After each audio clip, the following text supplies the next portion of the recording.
Cette semaine, à votre service reçoit Mme Sylvie Villeneuve et Mme Michèle Bouchard pour nous parler du relais pour la vie et Mme Lynne Duplain du CALAX qui nous parlera d'un symposium sur l'hypersexualisation.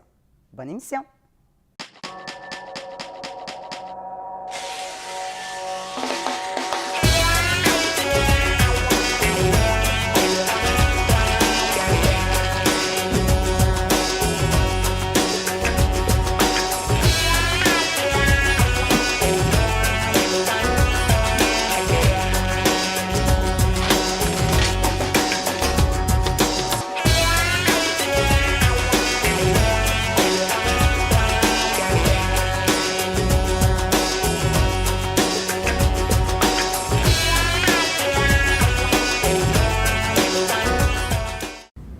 Madame Bouchard, Sylvie Villeneuve, bienvenue.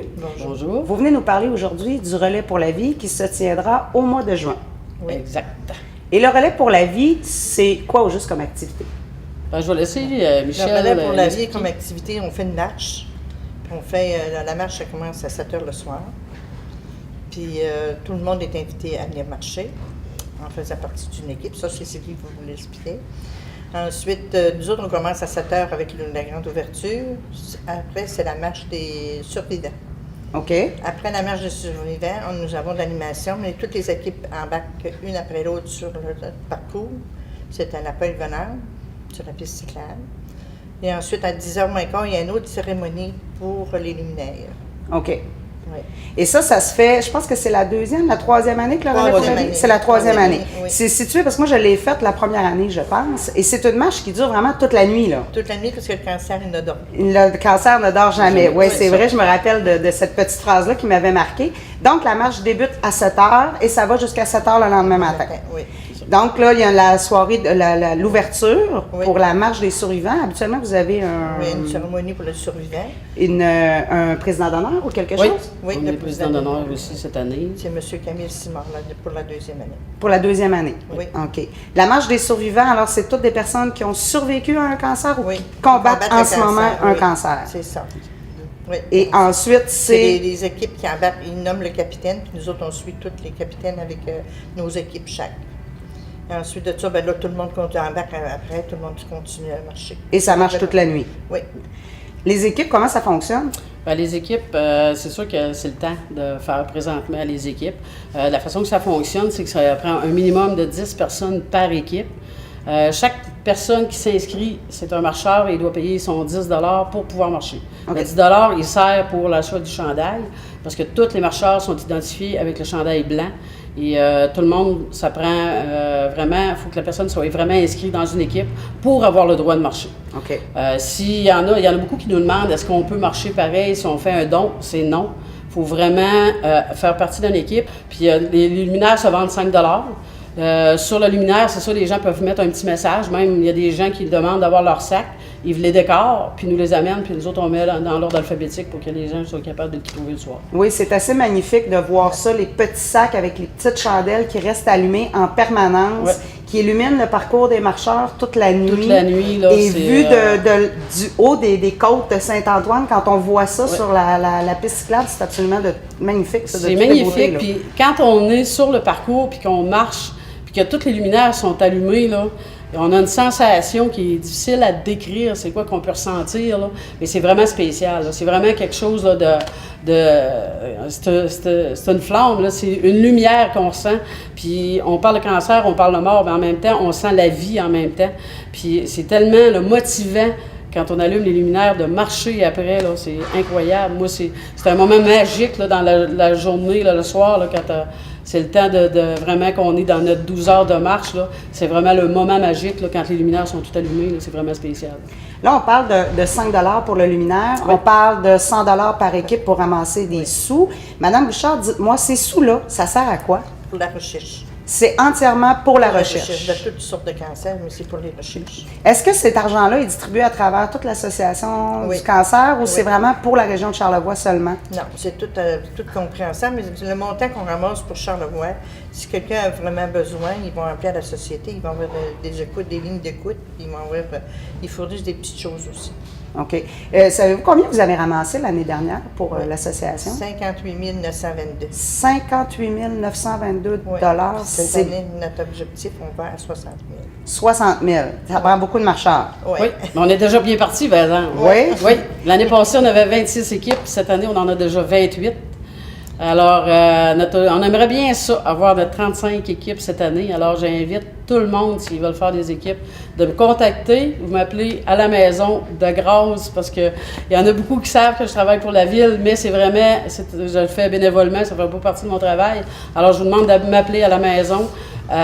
Sylvie Villeneuve, pas Sylvie Villeneuve, c'est mon courriel. On est tellement habitués de donner le courriel.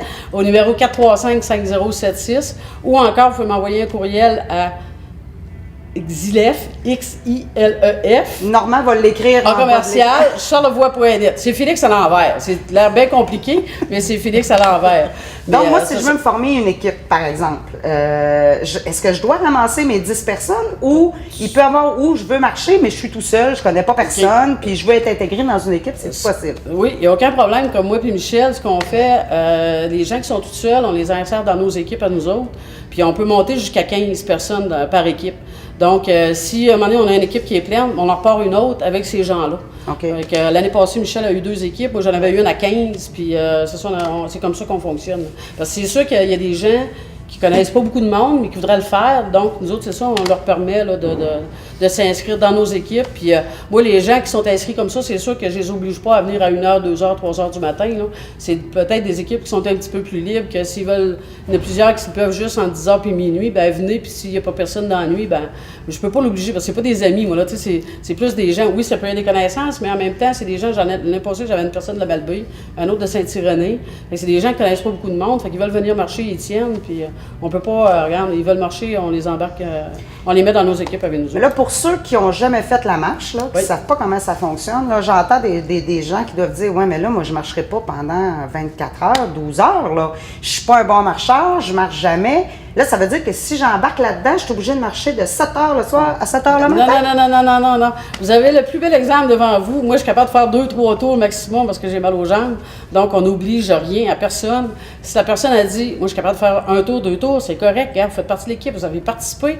Après, il y a de l'animation, on a la grande tente, vous pouvez vous asseoir.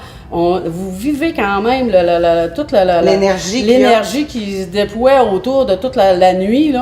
Donc, puis on a du café la nuit, quand même des choses à grignoter. Donc, quelqu'un qui veut venir passer la nuit, faire un tour de temps en temps, il n'y a aucun problème. Là. En autant qu'elle fait partie de l'équipe, il n'y a pas de problème. Est-ce qu'on peut arriver avec sa tente, mon équipe de 10, on a une belle grosse tente, on se dit, on dort là, je dors 1 heure, je vais marcher 1 heure.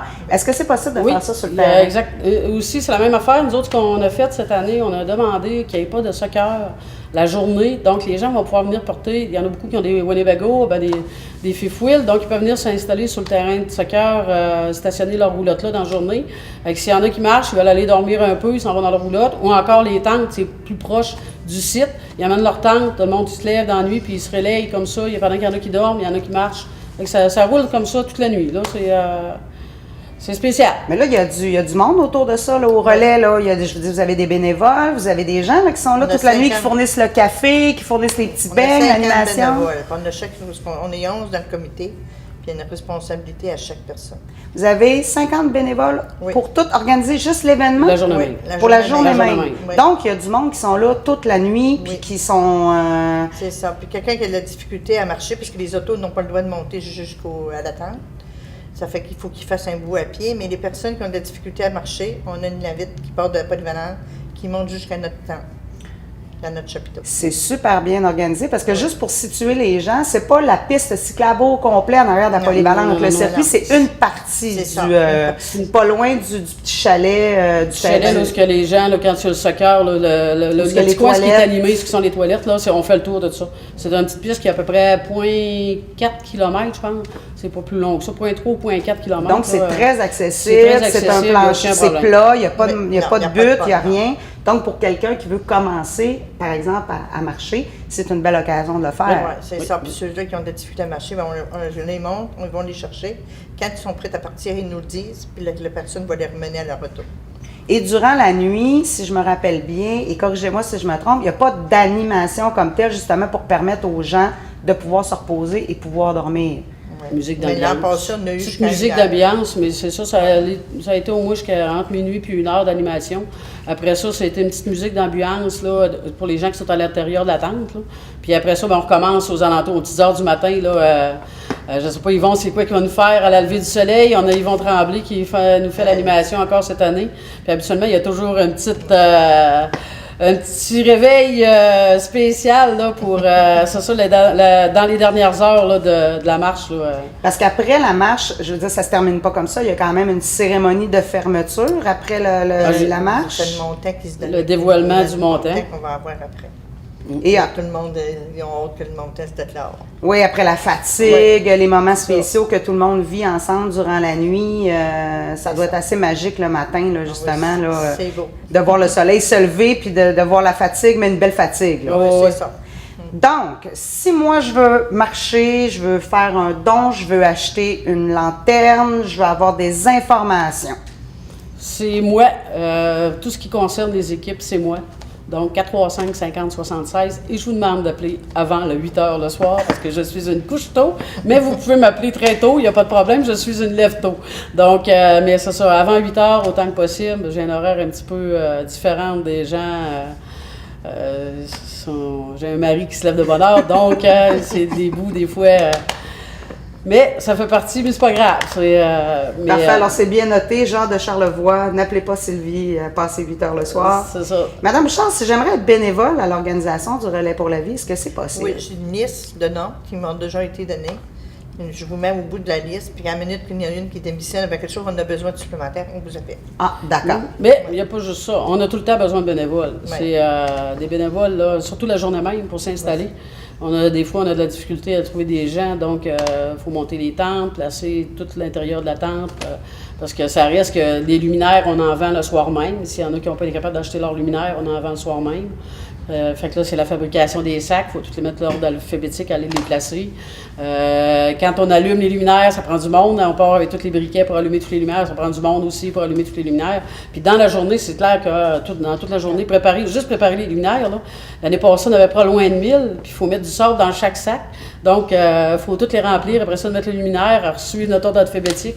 C'est quand même le gros travail, c'est de l'organisation. Donc, ça veut dire que si, par exemple, j'ai pensé de m'acheter un luminaire puis il est trop tard, tout ça, je peux y aller le soir même, aucun problème. aller sur le site, acheter Oui. mon luminaire et repartir après si je ne suis pas inscrit comme équipe, comme marcheur. Il n'y a aucun problème, il faut acheter votre Mais luminaire. vous pouvez rester quand même à l'animation. Vous pouvez regarder, de toute façon, vous pouvez regarder comment ça se passe. Il y en a beaucoup là, qui viennent, comme l'année passée, j'ai au moins 3 nouvelles équipes cette année. C'est des gens qui sont venus voir comment est-ce que ça fonctionnait, puis ils ont aimé ça. Donc, les équipes m'ont rappelé de bonne heure cet hiver pour pouvoir faire une équipe. Et souvent, c'est ça, on fait notre recrutement de nouvelles équipes là, la journée même pour l'année d'après. Là, ça stimule des gens à le faire. Puis moi, je vais vous dire, là, ça fait 3 ans, j'ai fait du bénévolat, j'organise beaucoup d'activités, mais c'est vraiment une journée spéciale. Puis c'est vraiment, il y a une énergie, une collectivité qui se développe dans cette journée-là qui est vraiment différente de tout ce qu'on peut vivre ailleurs dans d'autres activités.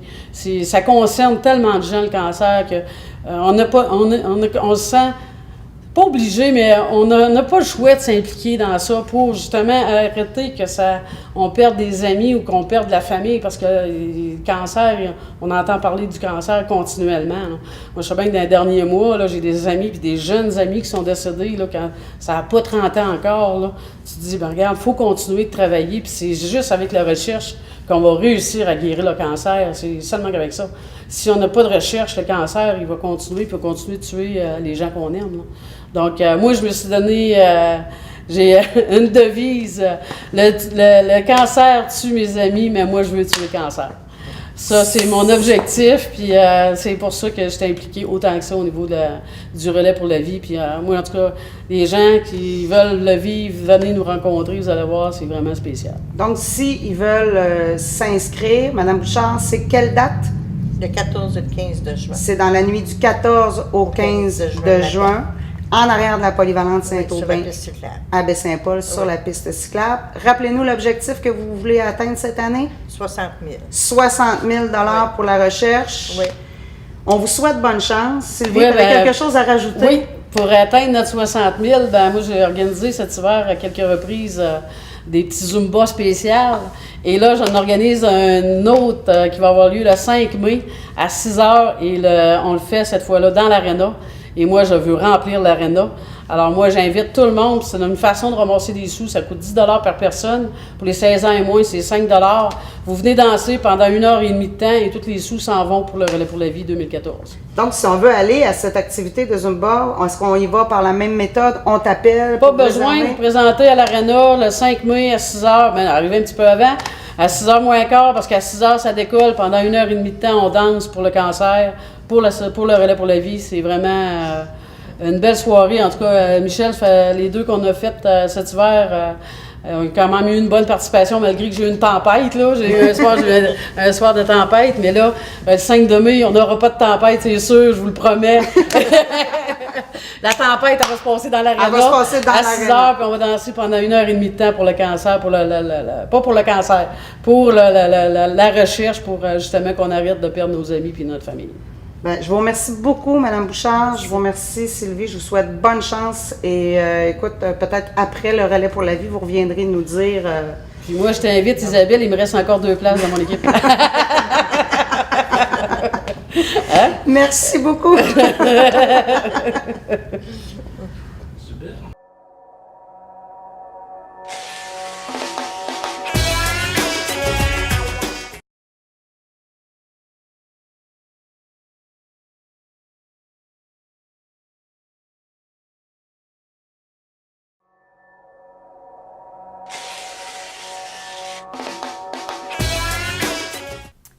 Madame Lynne Duplain du Calax, bienvenue. Bonjour Isabelle. Alors, Madame Duplain, vous venez nous parler d'un symposium qui aura lieu au mois de mai prochain. Le 16 mai. Le 16 mai, un symposium sur l'hypersexualisation et les jeunes au temps des médias sociaux. Oui. D'abord, le Calax. Dites-moi, Madame Duplain, qu'est-ce que ça mange en hiver, le Calax? Le Calax, c'est le Centre d'aide pour les victimes d'agressions sexuelles. L'acronyme veut dire Centre d'aide et de lutte contre les agressions à caractère sexuel. Fait que nous, on vient en aide aux jeunes filles à partir de 13-14 ans, en montant, les filles et les femmes qui ont vécu une forme ou l'autre de violence sexuelle. Fait qu'on offre des suivis individuels, des suivis de groupe, de l'écoute téléphonique. On fait de l'accompagnement aussi au niveau policier, judiciaire, médical. Puis, on fait de la sensibilisation.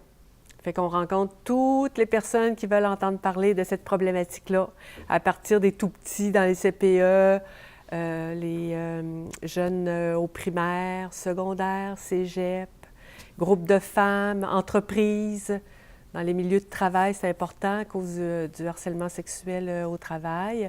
Fait que, tu sais, nous, on se dit, plus on va en parler, plus on envoie un message aux agresseurs qu'on n'en veut pas de ces comportements-là. Parce qu'on s'imagine que c'est un inconnu là, qui va faire ça dans une ruelle sombre et malfamée, là, mais c'est pas ça. La réalité, c'est quelqu'un qu'on connaît. C'est souvent quelqu'un qu'on connaît de proche. Et je pense aussi que c'est pas juste...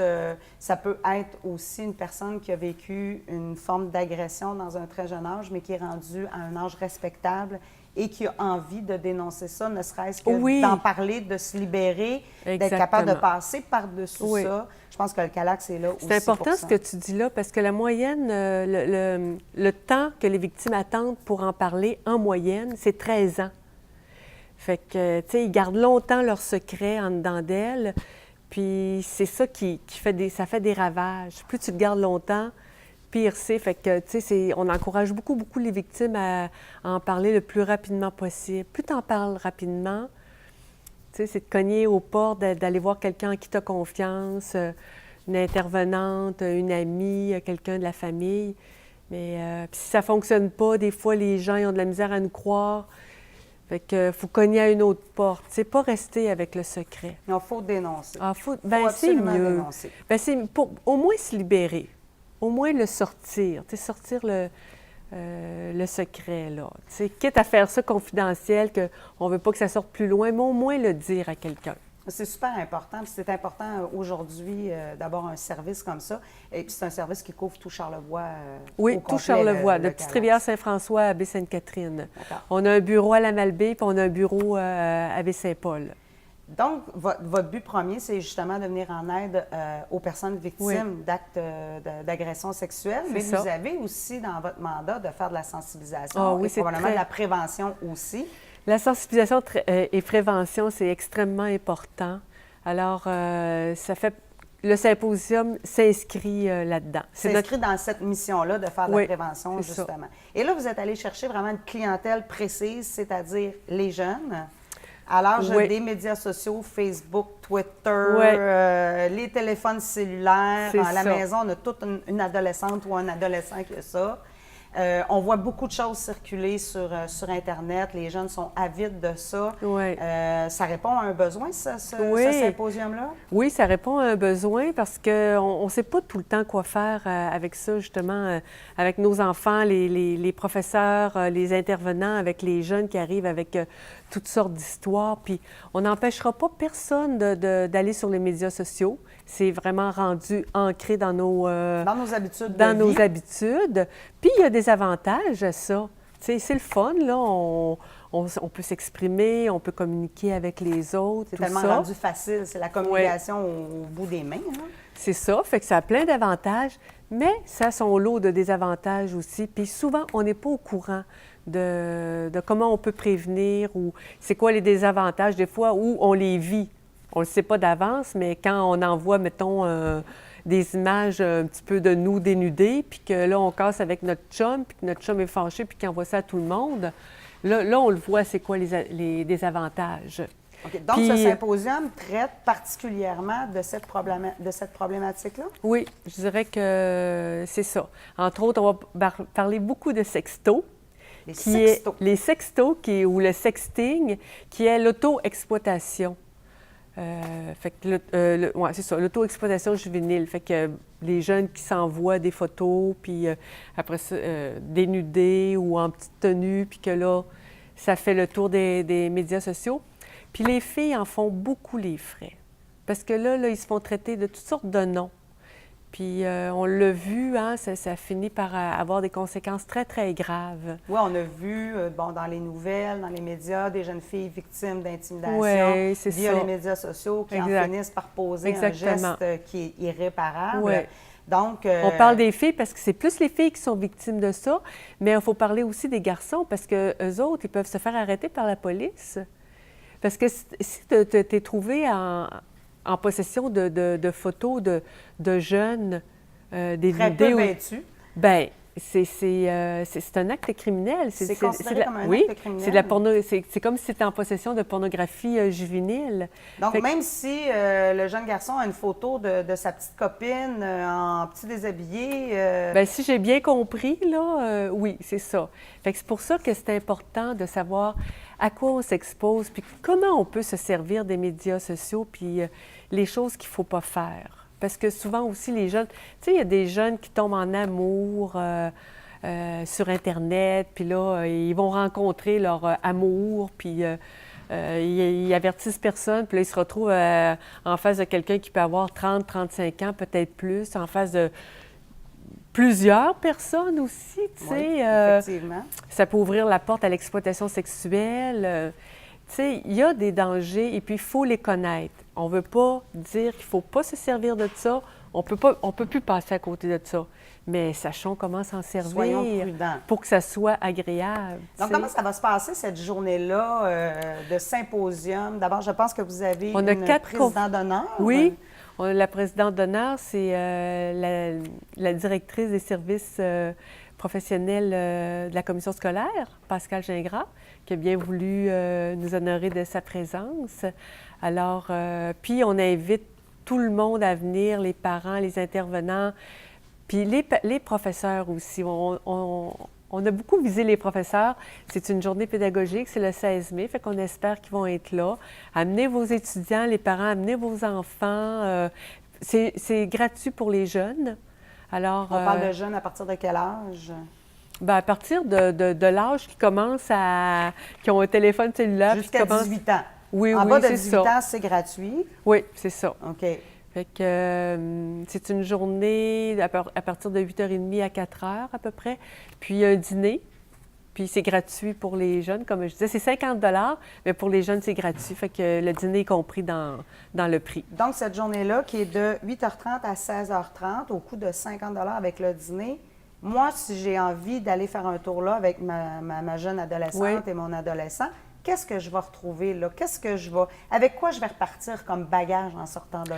Bien, il y a 4 belles conférences qui vont être données avec une plénière à la fin, avec les intervenants, puis tout le groupe, puis les jeunes. Fait que la première conférence, c'est le Centre canadien de l'enfance qui va venir nous parler de... Le titre, c'est très explicite, c'est « Faire face à l'auto-exploitation juvénile, les stratégies d'intervention et de prévention ». Eux autres, ils font ça pour les écoles puis les familles. Fait que ça s'adresse vraiment pour les écoles puis les familles. C'est à la portée de tout le monde. À la portée de tout le monde. Puis eux autres, là, le Centre canadien de l'enfance, ils ont observé une hausse marquée des signalements qui vient des jeunes, principalement de 12 à 17 ans, par rapport à la production d'images à caractère sexuel et à leur diffusion auprès d'autres jeunes via Internet puis les appareils électroniques. OK. Fait qu'ils vont faire l'état de la situation, puis on va regarder les solutions aux problèmes de sexting ou d'auto-exploitation juvénile. Ça, c'est notre première conférence. OK. La deuxième, bien, c'est un criminologue, Alexandre Lessard, de Cyberaction Jeunesse, qui va aborder les réseaux sociaux. Il va faire le tour de la cyberintimidation, le sexting encore, la cyberprédation, tu sais, les prédateurs sur Internet qui essayent de trouver... Comment ils s'y prennent comment pour ils s'y essayer d'aller prennent. chercher, justement. Tu sais, il crée un lien de confiance. Après ça, là, c'est la séduction qui embarque. Puis là, il te demande des choses à caractère sexuel, puis des rencontres. Fait que, tu sais, un jeune qui est un peu plus vulnérable, puis qui a besoin d'amour, là, il embarque là-dedans. Fait qu'il faut être au courant, puis il faut être très prudent. Fait qu'il va parler de ça avec des exemples concrets puis réels, parce que ça se passe dans la vraie vie, tu sais. Fait qu'il va nous faire la démonstration là, des risques d'utiliser les réseaux sociaux. Fait que c'est dans la logique d'un utilisateur ou utilisatrice vaut, averti en vaut deux, en Oui, fin de compte, effectivement, hein? que ce soit au niveau du jeune ou que ce soit au niveau du parent qui C'est ça. est à l'autre bout. Puis on pense que souvent, il y a des parents aussi qui n'ont pas nécessairement d'habileté avec les réseaux sociaux. Les enfants de nos jours sont presque venus au monde avec ça dans les mains. C'est ça. Il y a certains parents qui n'ont pas de connaissances, qui ont peu d'habileté avec ça. Donc, souvent, on se dit, bien, je fais confiance à mon enfant, il sait comment ça fonctionne. Mais, bon, Internet, c'est une grosse machine. Les enfants ont peut-être des connaissances et des aptitudes, mais pas nécessairement la maturité et l'expérience pour en juger les impacts que ça peut avoir là, avec certains gestes et certains comportements, justement, sur Internet. C'est une bonne observation que tu fais, Isabelle. Puis, un des trucs, c'est justement au moins essayer de se familiariser avec, je sais pas, Facebook ou puis être ami avec nos jeunes pour aller voir un petit peu qu'est-ce qui se passe, comment ils se sentent en dedans. Tu sais, si jamais ils subissent l'intimidation, puis comment tu vas le savoir, tu sais, s'ils ne t'en parlent pas, bien, des fois, c'est sur les réseaux sociaux, tu sais, que tu vas trouver ces informations-là. Donc là, vous avez 2 conférences le matin. Oui. Le les dîner, 2 autres, le dîner. Un dîner qui est offert là, sur place. C'est ça, par un bon traiteur. On s'arrange pour que ce soit bon, là. OK. Tu sais. Puis la troisième conférence est donnée par la professeure à l'École de psychologie de l'Université Laval qui s'appelle « Dénudé sur Internet, la nouvelle lettre d'amour ». Oh. Fait que c'est une bonne question, tu sais. Puis encore là, on parle de l'usage des sextos chez les jeunes de 14-19 ans. Elle a fait une recherche, puis elle a interviewé des jeunes puis des intervenants à ce sujet-là. Puis elle est allée chercher la perception des jeunes sur les textos. Sous forme de vidéos puis de photos. Fait que ça va nous aider à comprendre dans quel contexte ils font ça, pourquoi ils font ça, s'il y en a beaucoup, tu sais, à peu près le nombre là, des jeunes qui font ça, puis les avantages puis les désavantages. Fait que ça devrait être super intéressant sur Et on finit la journée avec un ramassis de tout ça, on échange. Avant, on a une conférence de tels jeunes. Oh. Eux autres sont vraiment le fun, là, parce qu'eux autres sont vraiment connectés sur les jeunes. Parce qu'ils ont une ligne pour Une les ligne jeunes, d'écoute. une ligne d'écoute pour les jeunes et les parents. Fait que c'est vraiment des acteurs importants de la prévention dans les écoles du Québec. Puis, la plupart des questions que les jeunes posent quand ils les appellent, ça concerne la sexualité. Il y a un grand besoin. Hein? Les jeunes, ils n'ont plus de cours de sexualité à l'école. Fait que on se rabat sur des lignes d'écoute, puis des organismes comme nous autres qui parlent de, bon, agression sexuelle, tout ça, mais tu sais, il manque quand même quelque chose par rapport au cours d'éducation sexuelle. Fait que on voit que ça se traduit là, dans ces lignes-là. Fait que Marie-Lou Houde va venir nous présenter ses ateliers là, du programme Sexe, primer et s'aimer sans s'oublier. Parce qu'on voit beaucoup ça, les filles qui s'oublient hein, pour faire plaisir à leur chum. Puis c'est là, des fois, que les problèmes commencent. On envoie des photos, puis bon. Puis elle va nous parler aussi des ateliers qu'ils font par rapport à la cyber-intimidation chez les jeunes. Puis après, on va finir avec une belle grande discussion là, entre intervenants, les gens dans la salle et les jeunes. C'est super intéressant, Oui, Madame Duplain. vraiment. Écoutez, j'entends ça, je me dis, en tant que parent, en tant qu'ado, en tant que professeur ou intervenant du milieu, je trouve que c'est une belle occasion justement d'aller échanger. Puis vous avez un beau panel de plusieurs spécialistes qui vont pouvoir donner des opinions différentes au niveau de la loi, au niveau de la criminalité, tout ça. Écoutez, on est intéressés, on veut y aller. Oui. On veut y aller, mais ça se passe où? Où ça va être ce super très bonne symposium-là? question. Je veux y aller, mais je vais où? C'est à la Malbaie. C'est à la salle de l'Âge d'Or à la Malbaie. C'est très central. Vendredi le 16 mai, à partir de 8h30, au coût de 50 $. Et puis, bien, la date limite, on a mis... Mais là, on est quelle date? Là? Ça va être... Ça va passer dans la semaine du 27, je crois. Bon, bien, notre date limite était le 25, mais on peut repousser ça un peu, là, parce que c'est pour les dîners. Fait que il est toujours le temps de s'inscrire. Vous pouvez nous appeler au 665-2999. Et puis, on peut vous envoyer des formulaires là, d'inscription, puis Est-ce que c'est possible de se présenter déjà sur place et de s'inscrire ou... Ça serait possible, mais donnez-nous quand même un petit coup de fil pour les dîners. Pour au moins prévoir le nombre de repas. Évidemment, on peut appeler et dire « je vais être là ». Oui, c'est ça. Au moins pour s'assurer d'avoir une place. Mais on aimerait mieux, par exemple, que les gens s'inscrivent à cause des repas, justement.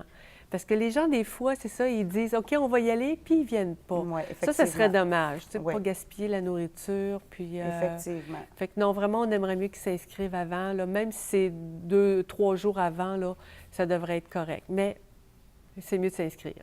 Écoutez, Mme Duplain, je vous souhaite un franc succès avec ce symposium-là. J'espère qu'il y a beaucoup de gens, de jeunes de Charlevoix et de parents qui vont assister à ce symposium-là, parce qu'après tout, ces jeunes-là, c'est la relève de demain, alors il faut bien la former. Oui. Alors, je rappelle les dates, vendredi le 16 mai, de 8h30 à 16h30 à la salle de l'Âge d'Or à la Malbaie. Oui. Alors, Mme Duplain, merci. Bien, merci beaucoup, et Isabelle. bon symposium. Merci.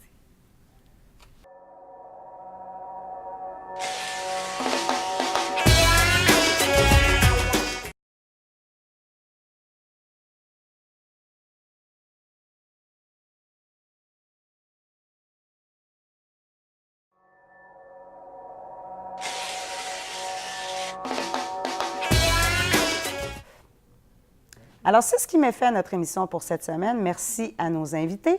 Si vous avez des questions, des suggestions ou des commentaires, vous pouvez toujours le faire en communiquant au 418-435-5134 ou à tvco@charlevoix.net. Bonne semaine!